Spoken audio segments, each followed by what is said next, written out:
Hi, everyone. Welcome to your podcast for college Catholics. As we are getting closer to the March for Life 2022, we will dedicate 2 episodes to encourage and promote the respect for life from the moment of conception to natural death. So our guest today will be Shawn Carney, President and CEO of 40 Days for Life, which is a pro-life organization. We will talk a bit later about what 40 Days for Life does. Shawn he started as a volunteer in the pro-life movement while still in college. At that time, he helped lead the first ever local 40 Days for Life campaign. He then got more involved in the pro-life movement. Shawn has been instrumental in making 40 Days for Life grow nationally and then internationally from its beginning. He's a regular media spokesperson. He works, and his work has been featured on many media outlets, including Fox News, USA Today, Sirius XM, EWTN Radio, and many others. Shawn has spoken to innumerable audiences in the US and internationally. He has executive produced award-winning pro-life documentaries, which you can find them online. And he has co-authored 40 Days for Life, Discover What God Has Done, Imagine What He Can Do. He wrote The Beginning of the End of Abortion, To the Heart of the Matter, and the latest book, What to Say When. Shawn lives in Texas with his wife and 8 children, and he's a good friend of Miles Christi. Shawn, how are you doing? Good, and I am a good friend and a big fan of Miles Christi. So thank you for including that. Yeah, it's great to have you here on the podcast. So how has been life going on, and how are you getting ready for the March for Life? Yeah, well, I think it's an exciting March for Life to go to. I'll be speaking at the San Diego March for Life actually on the 15th. That's awesome. Of January. Yes. So the March for Life is going to be different this year in that we've just had our first full year of the most pro-abortion government we've ever had in the history of the United States. Right. That's not a sensational statement. Unfortunately, it's just a true one. So he's not going to show up in the March for Life and speak pro-life? I don't think so. I don't think we're going to see Biden come over unless he gets lost and is wandering around D.C. and just shows up. But which could happen also. But it's so great because, despite having the most pro-abortion government in our history, we had a record year for the pro-life movement, both in laws that were passed and the Dobbs case challenging Roe v. Wade, and we'll get those results later this year in June, but also just so many great victories at the local level. And so it was a great year, and going in, it didn't look like it was going to be. Right. And and thank you for all you do. You guys do at 40 Days for Life. So I introduced a little bit about what you do and what 40 Days for Life is, but why I would like to let our listeners know more about this great apostolate. So why don't you tell us how you started with 40 Days for Life? Well, one of the blessings of my life, which I didn't really know at the time, was all through high school, I was very pro-life. We had, I'm from Tyler, Texas, which is a missionary diocese. And I think it used to be 2% when I was there. Now it's up to 4% Catholic. But I discerned the priesthood all through high school, mainly because we had the example of good priests. And wonderful. And they helped me discern out of that and actually consider a marriage. I was sort of the opposite of most kids. I was determined to be a priest and closed to everything else in life. And so I ended up discerning out of that, and I'm married and have 8 kids, but feeling called, discerning the priesthood all through high school, and being involved in the pro-life movement was really a great preparation for me to get involved more in the pro-life movement, to sort of have that seriousness of disposition of what you're supposed to do with your life. This is what Miles Christi does better than I think anybody else right now in our country, is giving people access to the silence and the spiritual exercises, and just asking the question, why are you here? What are you supposed to do with your life? And I was fortunate to have that in high school through wonderful priests. And so when I went to Texas A&M University, I wanted to be a lawyer. Mary Lisa and I wanted a lot of kids, and I like the law. And so I thought, well, that's what I'm going to do. And we both got involved as sidewalk counselors. We would go out and reach out to women considering abortion, reach out to the workers. And it really just broke my heart as a college student getting heavily involved that these were my peers. 1 in 4 women will have an abortion in college. 25% of them, 1 in 4 will have an abortion in college. Crazy. And so, they take notice when their peers are out there praying for them. And so I got really involved in the pro-life movement. We saw our local abortion numbers going up in College Station, Texas, or I went to Texas A&M. And so we just decided to dedicate everything to a 40-day time period, for obvious reasons of how God uses that and how the church uses that time period to bring about transformation and internal conversion. And so we did 40 Days for Life, which is 40 days of prayer, fasting, and a peaceful vigil outside of our Planned Parenthood. It was a 24-hour vigil. And then city after city started asking us how we did that. So in the fall of 2007, we launched 40 Days for Life as a nationally coordinated effort. And we hoped we'd have maybe 20 cities. And we had 89 in 33 states. So what happened was that was the fall of 07. And there were a lot of cities that didn't want to do it. They were like, I don't know, this could be crazy. And we could have been crazy. We were very unknown, So a lot of places were clamoring for a Lenten campaign. So we had a very quick turnaround, and Ash Wednesday in 2008 was on February the 9th, I believe. Memory serves me. So very early, very cold, and we had 53 more cities participate. And then 40 Days for Life just exploded. I mean, the following 2 years, we doubled each year in the number of cities that were participating. And now 40 Days for Life has been done in over 1,000 cities in 65 different countries. And so it's just, exploded by the grace of God over all these years. And it's been fun to see. Now, when you say cities that incorporate 40 Days for Life, these are private individuals that choose to organize this? Yeah, that's a good question. Most of them are. We have a few dioceses that sponsor and lead 40 Days for Life campaigns. That's awesome. Yes. 40 Days for Life would not have been possible without the support of the U.S. bishops. I try to share that when I can, because the U.S. bishops, often get beat up, and sometimes for very good reason. But 40 Days for Life, I mean, they have embraced us, every diocese. We've had a few little run-ins, but we've explained what we are and what we aren't. And bishops who maybe were skeptical at first have promoted the campaign. And that's just very rare. We're very blessed as an apostolate. I mean, and then now that goes worldwide. We've never had a cardinal or a bishop, ban 40 Days for Life. And so, but in the early days, we had to overcome a huge stereotype, which is if you're pro-life and you do any kind of activism, you go outside, then you're a terrorist and you want to shoot abortion doctors and you want to bomb abortion clinics. And in 2007 and 8, when we were launching this, that was very fresh in people's minds, because a lot of that went on in the 1980s and 1990s. And so it took time to overcome that stereotype, and we have overcome it. But with that, the early support of U.S. bishops is not a gimme for any apostolate. Absolutely. But we're very fortunate. That's good. That's good. Well, thank you for sharing all that.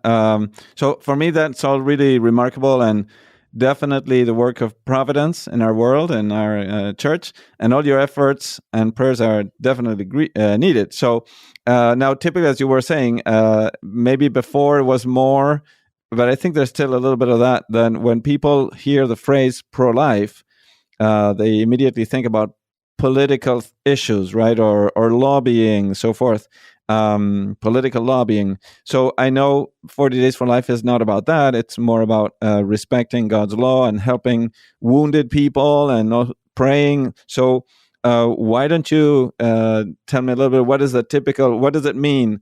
Oh, we have 40 days for life in the city. What does that imply?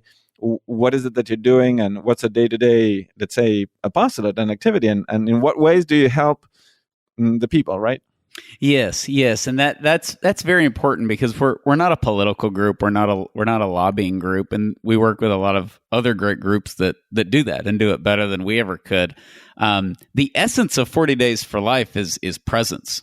Thomas Aquinas said the essence of presence, and so it's very sacramental in the sense that we physically go out to the abortion facilities. And so, yes, of course, we pray in our homes for an end to abortion. Yes, of course, we pray in our churches for an end to abortion. But there are certain things in the history of the world that call us out into the public.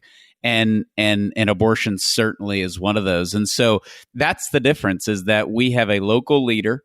They go through our training. It's about a 6-week training. Oh, that's important. That's so important. Yes. They sign a statement of peace. We teach them how to work with local law enforcement, how to work with their city, know their rights, reach out to churches, reach out to Protestant churches. If they're Catholic, reach out to Catholic churches if they're Protestant.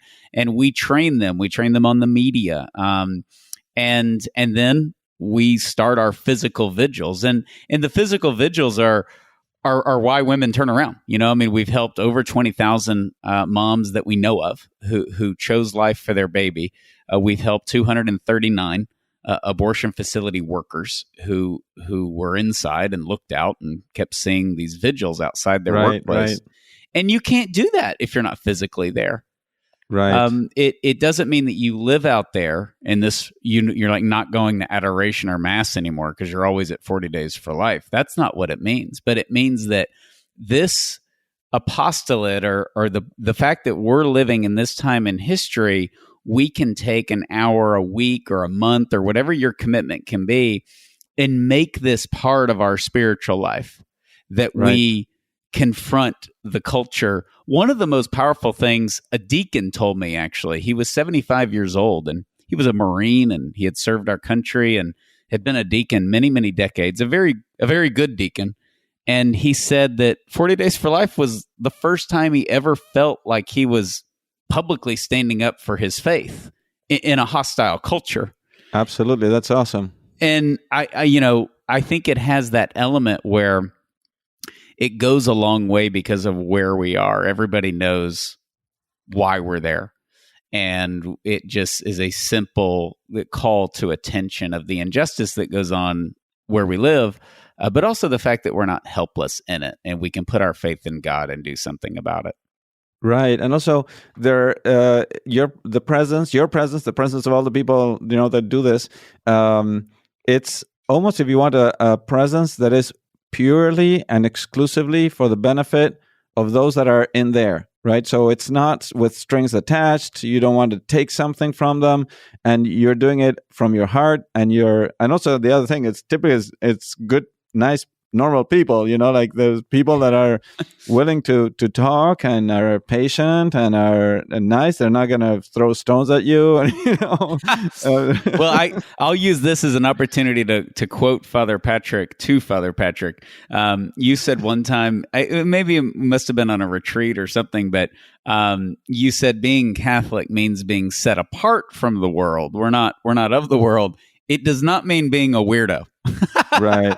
And I thought that was a very profound quote in the history of the Catholic Church, but very needed. And I think that being approachable to boyfriends who are paying for an abortion, or women who are going in for an abortion, or certainly the abortion, workers, we have local 40 Days for Life leaders that are the godparents of babies who were saved from abortion, the babies are named after a leader. We just had a mom in Cleveland name one of her triplets after the 40 Days for Life leader in Cleveland. Amazing. So, we go out there with a disposition of hope. We're not ticked off that the world isn't as it ought to be. So now we're going to go out and show them. It's a disposition of hope that there's a hope that's out there. You don't see it now. You're clouded. And and yet we're here for you. We're reaching out to a stranger. We're the only ones that want to be there. The people who work in the industry, that wasn't their plan. The people who are in the parking lot wanting an abortion, that's obviously not their plan. And even the doctors, no one grows up to be an abortion doctor. Something went wrong in their path. And so we're really the only ones that desire to be there of just total free will. And they recognize that. And they recognize it when it's hot and when it's cold and when it's raining. And that goes a very long way. Right. And and one other question here. I hadn't planned this question, but it's like we're talking about the 40 days for life. And of course, it's maybe related to Lent, but why 40 days for life? Why the prayer vigil has to be 40 days? Yeah, because God uses that time frame, and because we're weak and frail and lazy, and so we need a start and we need a finish. And when you go and you ask somebody to stand in front of an abortion facility and pray, I mean, it's amazing how creative they get, myself included, of finding an excuse not to do that. Right. It's very easy, and it is uncomfortable. And so it has a beginning and an end, and God does use 40 days. And there's something very powerful in doing it in conjunction with the season of Lent, which the 40 days for life ends on Palm Sunday. It ends before Holy Week. But it's a very powerful time period. Now, as 40 days for life has grown, we have many campaigns that they would do both a fall campaign and a spring campaign. And we have taken them to year round. We have a program called 40 Days for Life 365, where you can be out there every business day that the abortion facility is operating. And we have about 70 locations that actually do that year round. But the 40-day time period is, you can pick an intention for the unborn. You can fast, or you can do an extra devotion, or you can go, out to the vigil. But make no mistake, it really wears in a good way on these abortion facility workers, many of whom are fallen away Catholics. It's very, very typical. And Ramona Trevino was a fallen away Catholic. She was running a Planned Parenthood in the Dallas area, and she started listening to Catholic radio, and it started resonating with her, and she felt guilty about what she was doing. And then 40 Days for Life showed up, and she came back to the church on Divine Mercy Sunday, and she quit her job. Wow, that's amazing. So it's a beautiful witness, particularly those of us who are Catholic, because really the workers especially they're longing for the church. I mean, many of them leave and either leave their job, return to Catholicism, or convert to Catholicism. And, I was one of the sponsors for Abby Johnson and her husband when they came into the church. And, without any kind of hope in the world, that just wouldn't be possible. So we go out there with a disposition of hope. That's awesome. So how can college students that are listening or will listen to this episode get involved in some way with the work that you do? Well, the first thing is to go to the website, go to 40daysforlife.com and find the location closest to you, which most college cities have an abortion facility and have a 40 Days for Life campaign. College conveniently Station, placed, right? Yes, typically. Conveniently placed. And ironically, I hope this continues, but 40 Days for Life, we started in College Station, Texas, and that facility ended up closing in 2013. It became our headquarters in 2014. So we have a beautiful memorial to the unborn behind our office. But College Station is now the largest college city in America that does not have an abortion provider. So most of them do. And sign up. You go to your local campaign. You'll see a map at 40daysforlife.com. I certainly want to encourage them to find your closest campaign and to go out there. There's nothing more exciting as a young person. Everybody wants to protect the earth and loves the environment. Right. Everybody, wants to help immigrants. Everybody wants to feed the poor. But half the people in our country feel that it's perfectly fine to dehumanize an entire segment of our population because of their size and location. And as a young person, that always drove me. You want to be part of history. You want to be part of something. you want to risk getting canceled, go and participate in 40 Days for Life. It's a beautiful thing for your soul, and it certainly helps heal our culture. We also have a podcast. If they want to listen to the 40 Days for Life podcast, they can. But it's much better to take that step and to go out there. Right. It's a great sacrifice. A way, sometimes people like to do like fasting or sacrifices that, in a sense, we choose to do that are, in a sense, easier. And also, maybe I can also lose weight and I can get stronger. But going to Planned Parenthood and doing a prayer vigil, it seems that it's like you need to die to yourself to be there. And then the spiritual rewards are amazing. They are. They really are. And there's a peace out there. It's not people screaming. It's not, it's very quiet and it's very calm. And once you kind of get over the initial awkwardness, you're very glad that you're there. And for us Americans and so many other places around the world, think of all the generations that have gone before us and died so that we have the right to go out.